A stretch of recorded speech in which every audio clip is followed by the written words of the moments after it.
साथियों, जय भीम, जय भारत, जय संविधान। और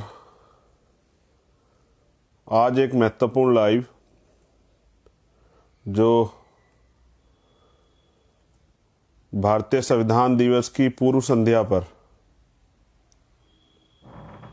मैंने आप लोगों से बात करने के लिए और भी कुछ जो चीज़ें मेरे मन में हैं वो आप तक पहुंचाने के लिए आज का लाइव मैंने सुनिश्चित किया कि भाई अपने लोगों से बात करनी चाहिए और अपने लोगों से बात करके उस आंदोलन कारवा को आगे बढ़ाते रहना चाहिए जो आंदोलन कारवा हमारे महापुरुषों ने चलाया था। तो हमेशा की तरह मैं आपके सामने लाइव हूँ भीम आर्मी फेसबुक पेज पे। साथियों, बात को शुरू करने से पहले करुणा के सागर तथागत गौतम बुद्ध, संत शिरोमणि सतगुरु रविदास जी महाराज, भगवान वाल्मीकि महाराज, गुरु नानक देव, संत कबीर, गुरु घासीदास, जो संत गुरु महापुरुष हुए हैं उन सभी को नमन करता हूँ। उसके उपरांत सामाजिक परिवर्तन के अग्रदूत राष्ट्रपिता ज्योतिबा फूले, छत्रपति साहू जी महाराज, छत्रपति शिवाजी महाराज, संत गाडगे जी महाराज, नारायणा गुरु, पेरियर रामास्वामी नायकर, प्यारेलाल यादव, बाबू जगदेव प्रसाद कुशवाहा, जननायक कपूरी ठाकुर, माँ रमाबाई, माँ फातिमा शेख, माँ जीजाबाई, माँ अवंतिका बाई लोधी, माँ झलकारी बाई, माँ सावित्रीबाई फूले, माँ फूलन देवी। आप बहुजन समाज में जन्मी वीरांगनाओं को भी, मातृशक्ति को भी नमन करता हूँ। मैं नमन करता हूँ बाबू जगदेव प्रसाद कुशवाहा, जननायक कपूरी ठाकुर। इनके साथ जो नायक हुए हैं इस देश में, जिनमें भगवान बिरसा मुंडा, तात्या भील, ऐसे युगों युगों तक याद रखे जाने वाले वीरों को, महापुरुषों को भी नमन करता हूं। मैं देश की आज़ादी के लिए शहादत देने वाले और बहुजन आंदोलन को आगे बढ़ाने वाले इस धरा के वीर सपूतों को भी नमन करता हूं। मैं नमन करता हूं शहीद आजम सरदार भगत सिंह जी को, सरदार करतार सिंह सराभा जी को, सरदार उधम सिंह जी को। मैं नमन करता हूं अशफाक उल्लाह खां को, वीर अब्दुल हमीद को। मैं नमन करता हूं वीरों के वीर टीपू सुल्तान जी को। मैं नमन करता हूँ एपीजे अब्दुल कलाम साहब को। मैं नमन करता हूँ कोतवाल धन सिंह गुर्जर को, विजय सिंह पथिक को, सर छोटू राम को, चौधरी चरण सिंह जी को। सब ने अपने अपने समय में योगदान दिया है। मैं नमन करता हूँ माता दीन वाल्मीकि जी को। मैं नमन करता हूँ दीना महाना वाल्मीकि जी को। मैं नमन करता हूँ विश्व रत्न डॉक्टर बाबा साहब भीमराव अम्बेडकर जी को। और मैं नमन करता हूँ मेरे रहबर, मेरे गुरु, मेरे आदर्श मान्यवर साहब श्री काशीराम जी को। मैं नमन करता हूँ बाबू जगजीवन राम को। साथियों, आज हम जो कुछ भी हैं वो परिवर्तन कुछ दिनों, कुछ महीनों की देन नहीं है। वो परिवर्तन सदियों के हमारे गुरुओं महापुरुषों संतों के अथक प्रयास से आया है। और आज हमारे पास जो कुछ भी है वो हम अपने महापुरुषों गुरुओं संतों के त्याग बलिदान तपस्या संघर्ष और उनके अथक प्रयासों से ही जो हमें मिला उसके आधार पर कर पाए। तो आज का जो लाइव था उसमें विशेष ये है, उसमें 2-3 पॉइंट विशेष है, लेकिन मैं एक एक पॉइंट पे बात करूंगा, महत्वपूर्ण भी है क्योंकि अब के बाद इसको बड़े संख्या पे तो भी हजारों की संख्या में लोग सुन रहे हैं, लेकिन लाइव के बाद सोशल मीडिया के माध्यम से, व्हाट्सएप के माध्यम से, यूट्यूब के माध्यम से लाखों लोग इसको सुनने का काम करेंगे और पूरे देश में काम करने वाले भीम आर्मी आजाद समाज पार्टी कार्यकर्ता पदाधिकारी भी इसको सुनेंगे। मैं सर्वप्रथम तो धन्यवाद देता हूं भीम आर्मी के सभी कार्यकर्ताओं का, आजाद समाज पार्टी के सभी कार्यकर्ता पदाधिकारियों का, इस आंदोलन को आगे बढ़ाने के लिए जिन व्यक्ति ने भी एक दिन, एक घंटा, एक मिनट भी भीम आर्मी के आंदोलन में भागीदारी की हो, मैं उन सबका धन्यवाद करता हूं। साथियों, जैसा मैंने आपसे बताया कि कल संविधान दिवस 26 नवंबर 1949 को भारतीय संविधान बाबा साहब अंबेडकर ने पूरा किया और 26 जनवरी 1950 को वो लागू हुआ। भारत का संविधान दुनिया का सबसे बड़ा संविधान और ये हमारे लिए सबसे बड़ा धर्म ग्रंथ भी है, क्योंकि आज हमारे पास जो कुछ भी है वो भारतीय संविधान में मिले अधिकारों की बदौलत, चाहे वो एजुकेशन हो, चाहे वो रोजगार हो, चाहे स्वाभिमान सम्मान हो, चाहे अन्याय अत्याचार होने पे सुरक्षा रक्षा और अपराधियों के खिलाफ कार्रवाई हो, या हमारी तरक्की के रास्ते आरक्षण, या और जो आयोग और तमाम तरह की चीजें बहुजन समाज के लोगों के लिए और इस देश में रहने वाली प्रत्येक महिला को जो तरक्की का अधिकार, बराबरी का अधिकार, स्वाभिमान सम्मान से जीने का अधिकार जो मिला है वो इसी भारतीय संविधान की वजह से मिला है।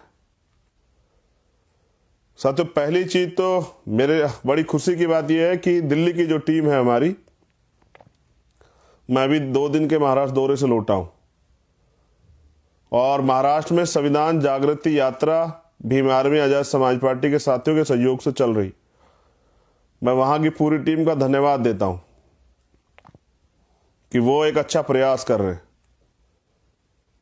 और मैं विश्वास के साथ कहता हूं कि ये जागृति जो आई है ये बाबा साहब अम्बेडकर को पढ़कर, अपने गुरुओं महापुरुषों को पढ़कर, उनसे सीखकर ये जागृति आई। लेकिन साथियों, संविधान हमें मिला, लेकिन संविधान प्रदत्त जो अधिकार हैं आज भी कॉन्स्टिट्यूशन में उन अधिकारों के होते हुए भी हम उन अधिकारों से वंचित। इसके पीछे जो सबसे बड़ा कारण है वो ये है कि हम वंचित वर्ग के लोग, शोषित वर्ग के लोग, बहुजन समाज के लोग, इस देश के SC ST OBC और कन्वर्टेड माइनॉरिटी समाज के लोग, जिनकी आबादी 85% से भी अधिक है, वो अभी राज सत्ता को प्राप्त नहीं कर पाए। थोड़े थोड़े समय के लिए हमें देश भर में कई राजनीतिक दलों के माध्यम से सत्ता प्राप्त हुई और हमने कुछ अवसर तो प्राप्त किए हैं। जहां हमें बहुत कुछ नहीं मिला तो कुछ अवसर तो मिले, लेकिन 70-71 साल की इस आजादी में अगर आज भी 84 करोड़ लोग सस्ता भोजन प्राप्त करते हो, उस पर आधारित हो, इतनी बड़ी बड़ी बिल्डिंगें, महल, राजघराने बनने के बावजूद भी, इतने बड़े मॉल, सब चीजें बनने के बावजूद भी अगर आज भी लाखों लोग सड़कों पे खुले आसमान के नीचे सोते हो, इतना रिसोर्सेज, इतनी संपत्ति होने के बावजूद भी, इतने संसाधन, इतने अधिकार और सरकारों के पास इतना फंड होने के बावजूद भी आज भी हजारों लोग भूखे पेट सोते हो, लाखों लोग भूखे पेट सोते हो,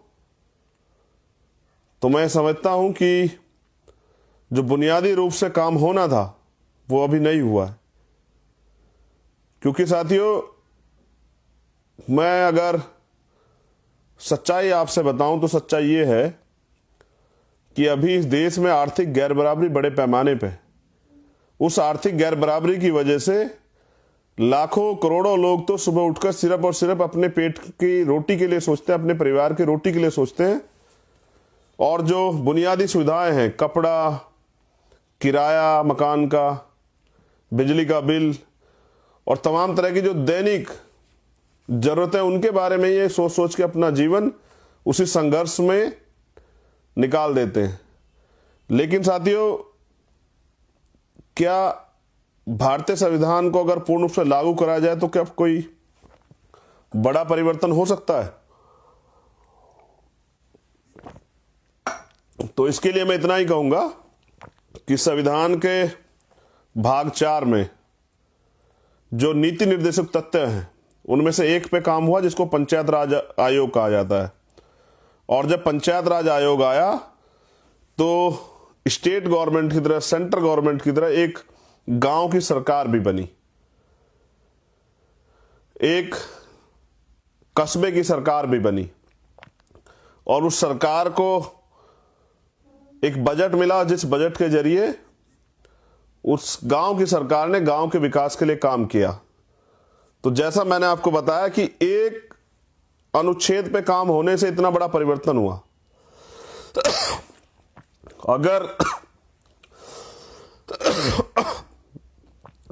अगर संविधान के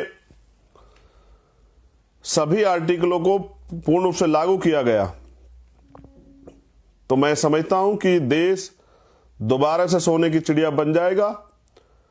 और जो गैर बराबरी, भेदभाव, अन्याय, अत्याचार, जुल्म जाति का शिकार इस देश का बहुजन समाज होता है, मुझे लगता है कि वो सब चीजें भी दुरुस्त हो जाएंगी।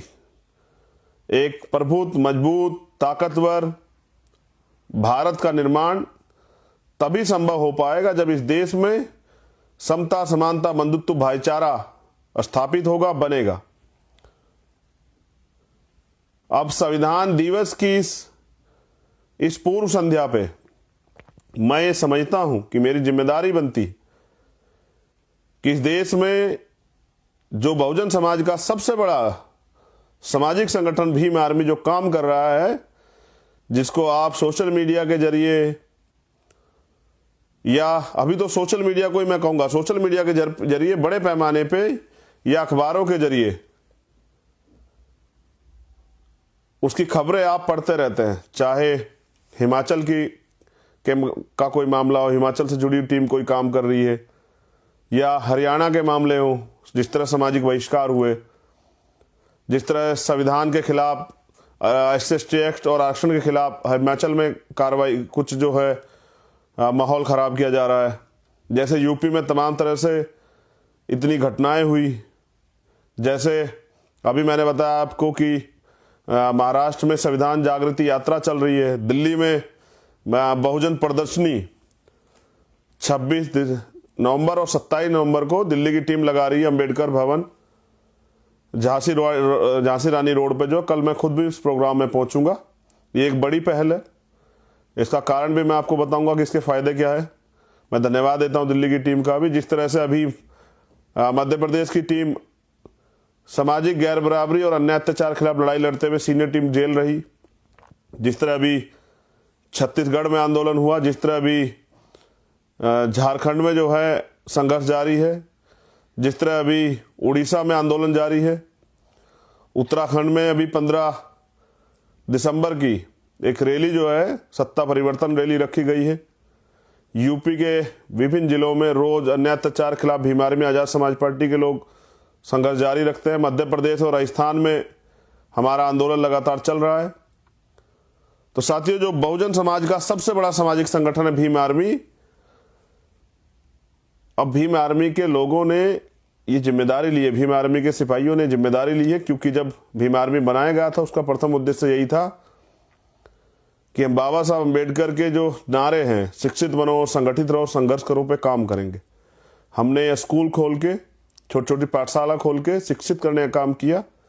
उसके बाद गैर राजनीतिक रूप से, सामाजिक रूप से समाज को जोड़ने का काम किया। और लगातार पिछले 6 साल से भीम आर्मी के माध्यम से सड़कों पे आंदोलन, भीम आर्मी के लोग, जब भी कोई सरकार द्वारा या किसी गलत व्यक्ति द्वारा बहुजन समाज के लोगों पर अत्याचार होता है, सरकार द्वारा कोई ऐसा कानून बनाया जाता है, चाहे कृषि कानून हो, चाहे CNPR NRC कानून हो, चाहे दिल्ली में गुरु घर तोड़ा गया, या कोई भी मामले हो, चाहे प्रमोशन में रिजर्वेशन का मामला हो, भीम आर्मी के लोग बड़े पैमाने पे काम करते हैं। तो मैं उस संगठन का एक कार्यकर्ता होने के नाते ये समझता हूं कि अगर बुनियादी रूप से हम लोगों ने काम नहीं किया, मुझे आज अपने शुरुआती दौर की बात आपसे करनी पड़ेगी कि साथियों, अगर आपके घर पे संविधान ही नहीं है और आपने संविधान को पढ़ा ही नहीं है, आपने अपने अधिकार जाने ही नहीं हैं, आपने अपने कर्तव्य जाने ही नहीं हैं, संविधान में जो संवैधानिक खूबियां हैं, जो आर्टिकल हैं, अगर आपने उनको पढ़ा ही नहीं है तो आप उनको पालन कैसे करोगे। मैं कई बार जब बहुत बड़े बुद्धिजीवी तबके में बैठा होता हूं तो उनसे मैं पूछता हूं कि सर ये बताइए कि जब संविधान कहीं स्कूल कॉलेज में पढ़ाया नहीं जाता, किसी सिलेबस में होता नहीं है, डॉक्टर इंजीनियर कहीं कुछ भी बनने के लिए, एक अधिकारी कर्मचारी बनने के लिए संविधान कुछ हिस्सों का के अलावा संविधान बड़े रूप से पढ़ाया नहीं जाता, तो भारतीय संविधान को, जिस संविधान से ये देश चल रहा है, उसको पालन लोग कैसे करेंगे। तो अंत ये बात निकल के आती कि संविधान को पढ़ना और आत्मसात करना जरूरी। तो हमने तो ये तय किया है कि भारतीय संविधान को सिलेबस में, जो भारत का सिलेबस है, जो पाठ्यक्रम है, उस पाठ्यक्रम में भारतीय संविधान को शामिल करा जाना चाहिए। जो लोग बचपन से ही अपने अधिकारों को जाने, अपने कर्तव्यों को जाने, अपने राइट्स को जाने, और कोई किसी के राइट्स के खिलाफ गलत कार्य या गलत भावना से ना शब्द कहे, ना कोई कार्य करे। एक और बड़ी बात, कल एक और पहल हम लोग करेंगे।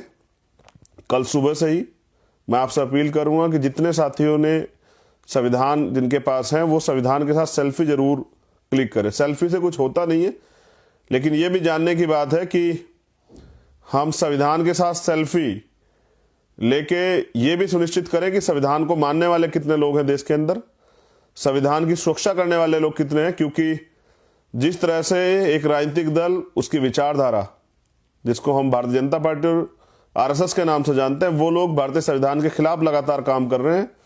हमें संविधान की सुरक्षा भी करनी है।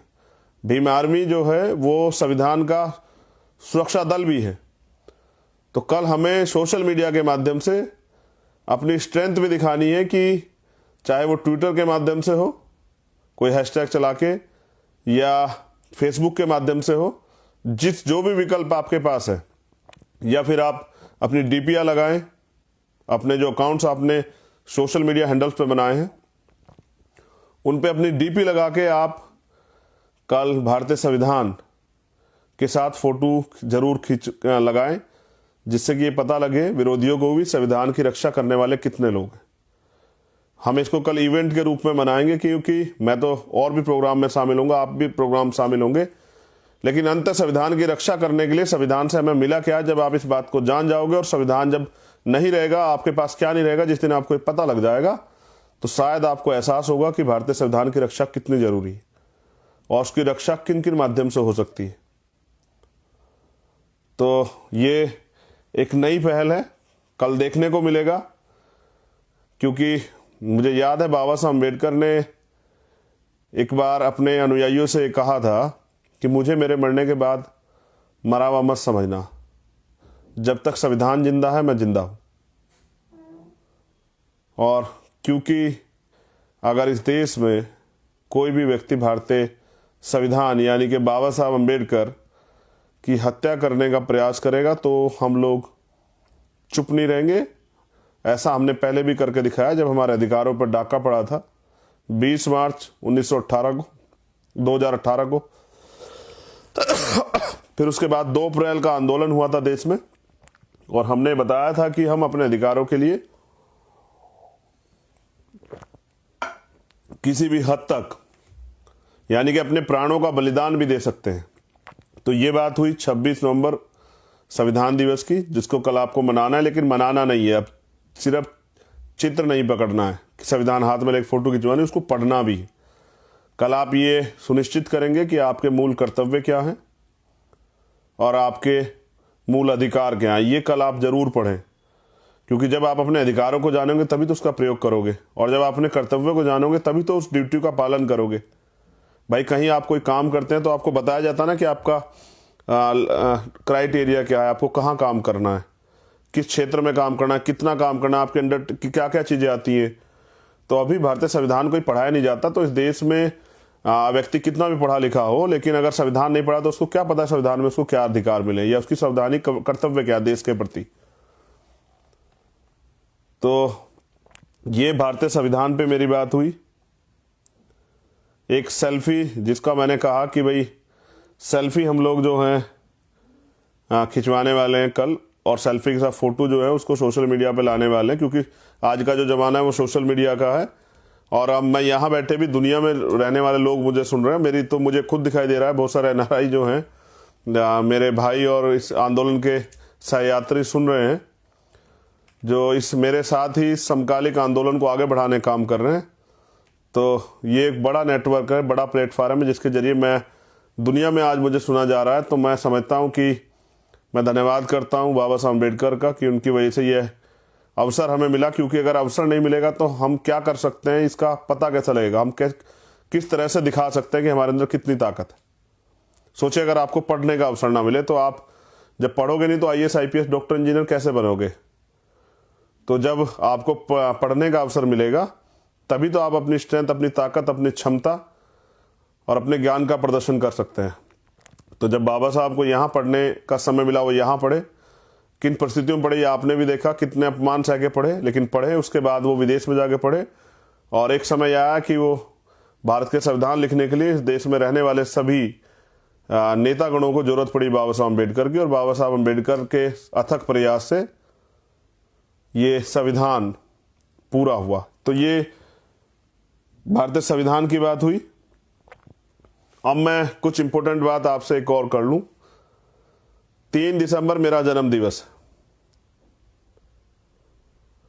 लेकिन जन्म दिवस से ज्यादा इंपॉर्टेंट ये है कि जिस उद्देश्य को लेकर हम चले हैं, ये आपको समझना पड़ेगा कि ये उद्देश्य क्या है, ये लक्ष्य क्या है, और ये लक्ष्य कैसे प्राप्त किया जाएगा। हमारा लक्ष्य, हमारा उद्देश्य है इस देश में शासक वर्ग बनना, और शासक वर्ग बनना इतना आसान काम नहीं है।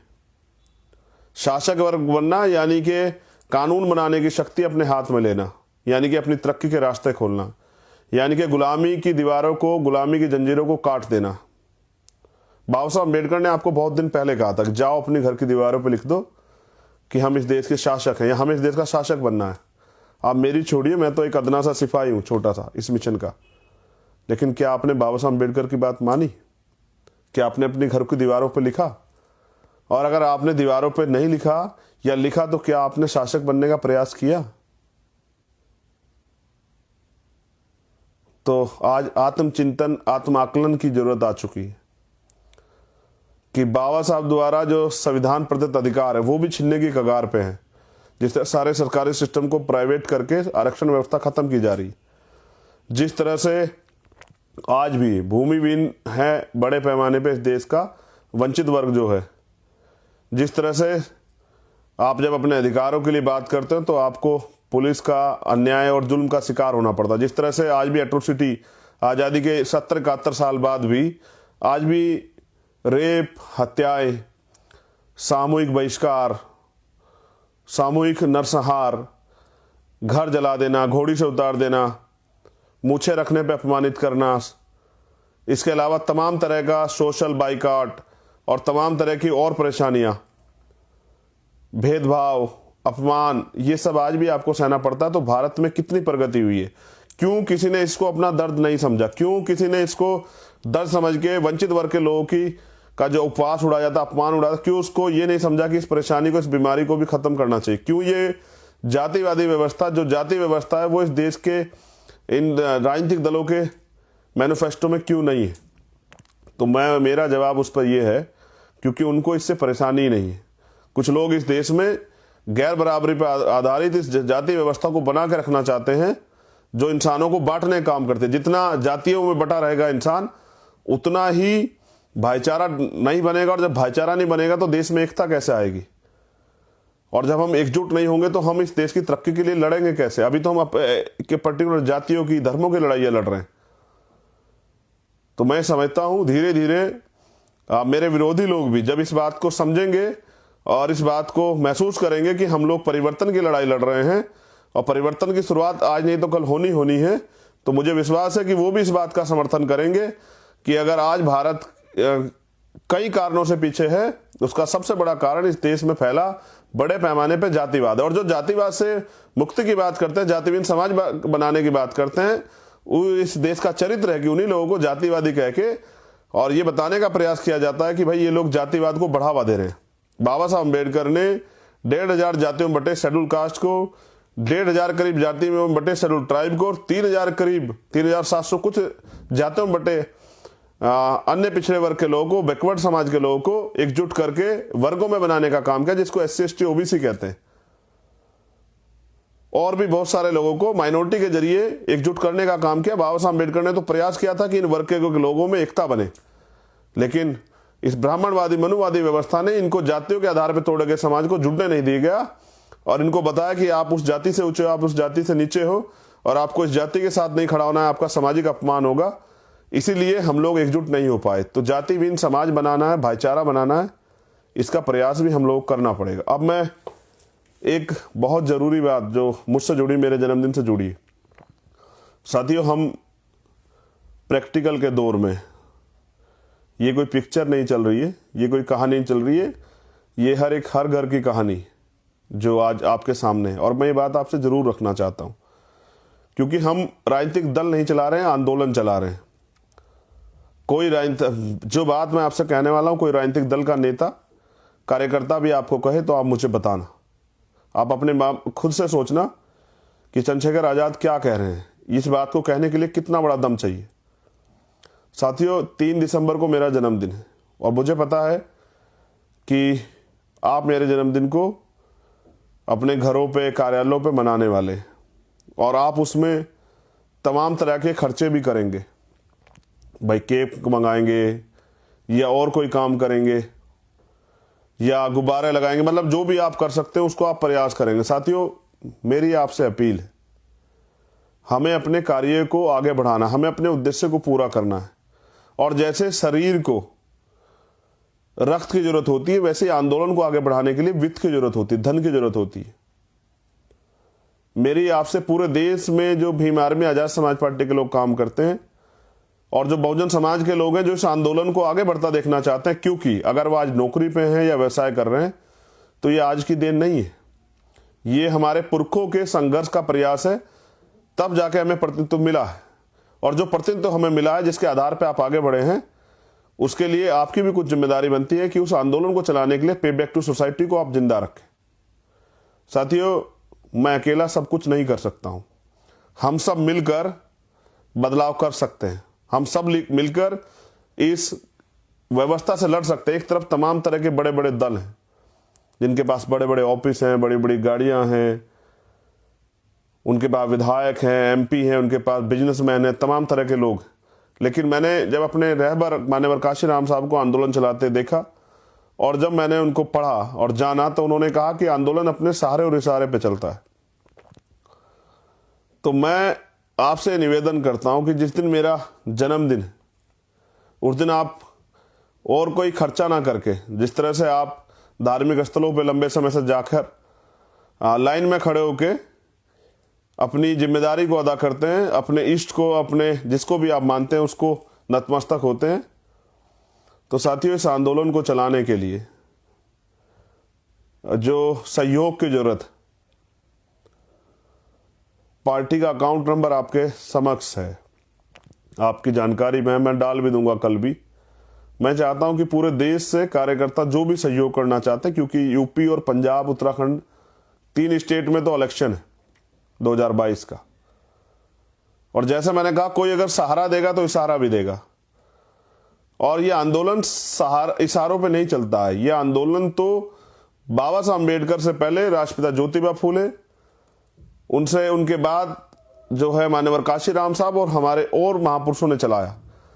ये आंदोलन तो विचारधारा का आंदोलन, ये मिश्रण से चल ही नहीं सकता है।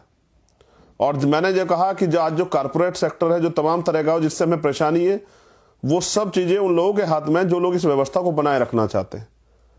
तो मेरी आपसे अपील है कि मेरे जन्मदिन के अवसर पे जो भी सहयोग आप इस आंदोलन को चलाने में, मैं अपने भूखे प्यासे, कमजोर और आर्थिक रूप से कमजोर, जो आर्थिक रूप से कमजोर, मानसिक रूप से कमजोर नहीं है, शारीरिक रूप से कमजोर, जो आर्थिक रूप से कमजोर मेरा जो बहुजन समाज है, मैं उन लोगों से अपील कर रहा हूं। क्योंकि अगर मैं अपनी तकलीफ आपसे नहीं कहूंगा तो किससे कहूंगा भाई। इस आंदोलन को चलाने के लिए, जैसे मैंने कहा कि शरीर को स्वस्थ रखने के लिए रक्त की जरूरत होती है, उसी तरह से आंदोलन को आगे बढ़ाने के लिए वित्त की जरूरत होती है। मैं पहला शख्स ऐसा नहीं हूं जिसने ये योगदान लिया। माननीय काशीराम साहब इसका बड़ा उदाहरण है। वो तो अपने जन्मदिन के अवसर पे अपने साथियों से अपने वजन के बराबर आर्थिक मदद, या अपनी उम्र, कुछ समय तक अपनी उम्र के बराबर मदद के लिए लोग अपने साथियों से कहते थे। लेकिन उस समय उनके साथी इस योगदान को बड़े पैमाने पर करते थे। आज मैं भीम आर्मी की विधानसभा, आम कार्यकर्ता, जिला कार्यकर्ता, मंडल कार्यकर्ता, प्रदेश कार्यकर्ता, आजाद समाज पार्टी के जो आम कार्यकर्ता, विधानसभा कार्यकर्ता, ब्लॉक कार्यकर्ता, जिला कार्यकर्ता, मंडल कार्यकर्ता, संभाग कार्यकर्ता, पदाधिकारी, जो या जिन सभी उसमें जो पदाधिकारी, हमारे महिला मोर्चा, हमारा लीगल सेल, हमारा मिशन 78, मैं आप तमाम लोगों से अपील कर रहा हूं कि आंदोलन को तेजी से चलाने के लिए, इस आंदोलन को धार देने के लिए, इस आंदोलन को मजबूत करने के लिए आज वित्त की जरूरत आन पड़ी है।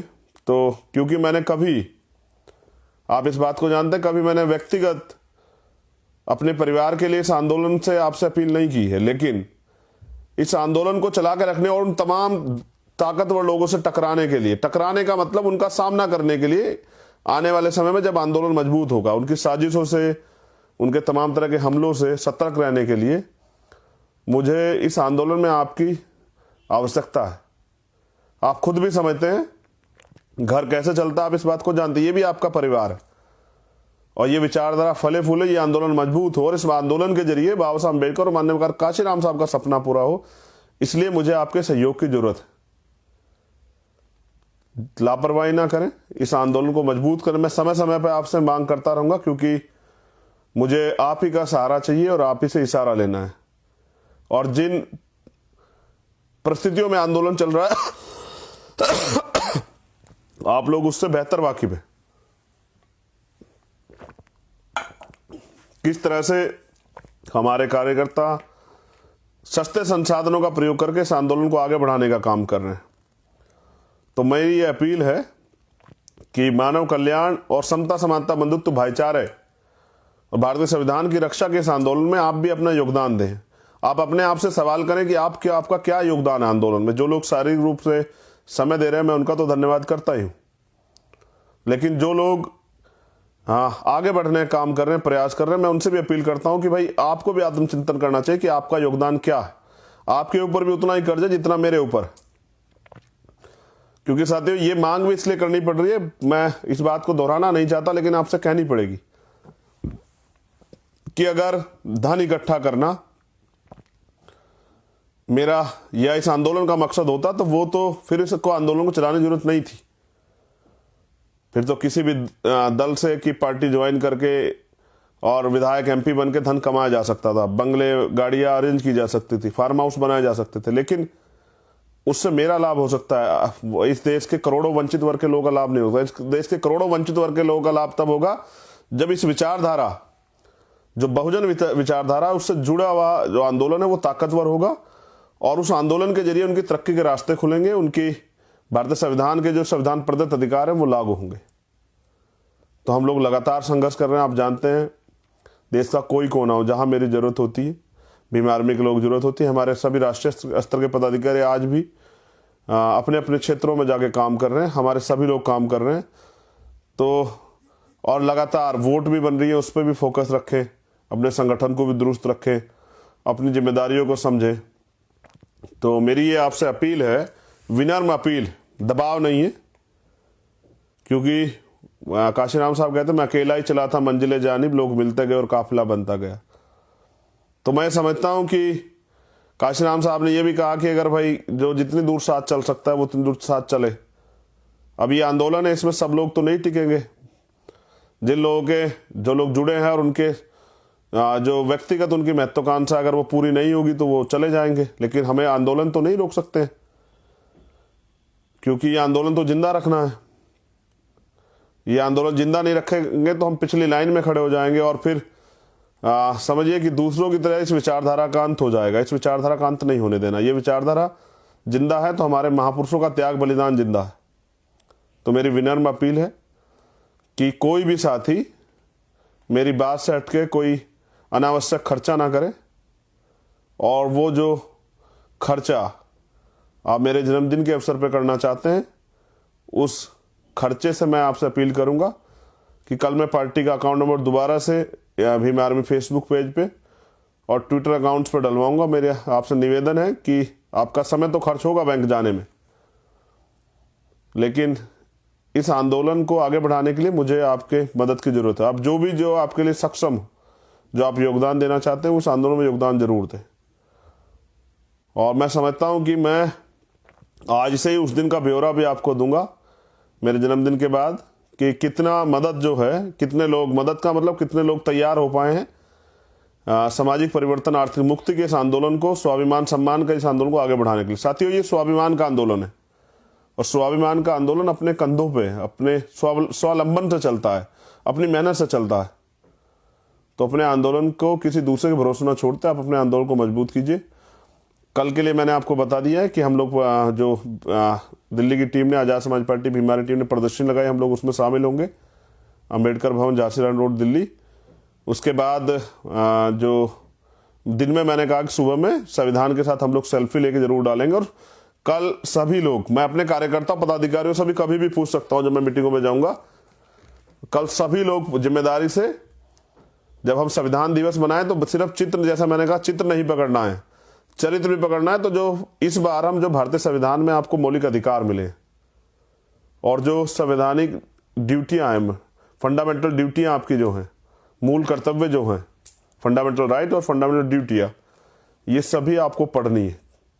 मुझे विश्वास है जब आप इसको पढ़ेंगे तो फिर आप समझ पाएंगे कि आपको इस देश में किस तरह से अपने जीवन को तैयार करना। संविधान वे ऑफ लाइफ है, अगर जीने का रास्ता, अगर आप संविधान के हिसाब चलते हैं तो शायद मुझे लगता है कि आपके ऊपर आपको कोई तंग नहीं कर सकता। लेकिन अभी संविधान, मैं इस बात के साथ अपने आज के लाइव को क्लोज करूंगा, खत्म करूंगा, कि बाबा साहब अम्बेडकर ने कहा था संविधान कितना भी अच्छा क्यों ना हो, अगर चलाने वाले हाथ बुरे हैं, उनकी नीयत बुरी है, उनकी नीति बुरी, तो अंत संविधान बुरा साबित होगा। आज संविधान के जरिए संविधान को ताक पे रख के सरकारी मशीनरी का दुरुपयोग करके संवैधानिक संस्थाओं को, संवैधानिक मूल्यों को, जो संवैधानिक अधिकार है उनको खत्म किया जा रहा है। तो इनको बचाने के लिए आपको राजनीतिक शक्ति का निर्माण करना पड़ेगा और राजनीतिक शक्ति अपने हाथ लेनी पड़ेगी। बाबा साहब का एक स्टेटमेंट जरूर कोट करूंगा कि आप सब लोगों के लिए है